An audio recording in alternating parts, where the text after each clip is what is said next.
سورہ حج میں اللہ تعالیٰ نے فرمایا، اللہ کو ہرگز نہ ان کے گوشت پہنچیں گے اور نہ ان کے خون، اور لیکن اسے تمہاری طرف سے تقوی پہنچے گا۔ اس آیت کی تفسیر یہ ہے، اسلام میں تمام عبادات کا مقصد تقوی ہے، یعنی اللہ کا ڈر، نیکی کرنا اور گناہ سے بچنا۔ قربانی کا مقصد بھی تقوی ہے۔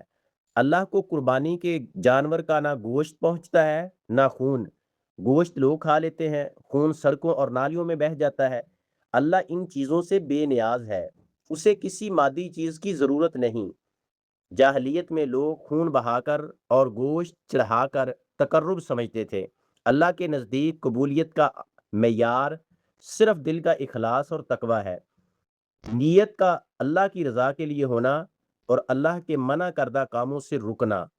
اگر قربانی میں ریاکاری، دکھاوا، شہرت ہو تو وہ قربانی نہیں، عام گوشت ہے، چاہے جانور کتنا ہی قیمتی ہو۔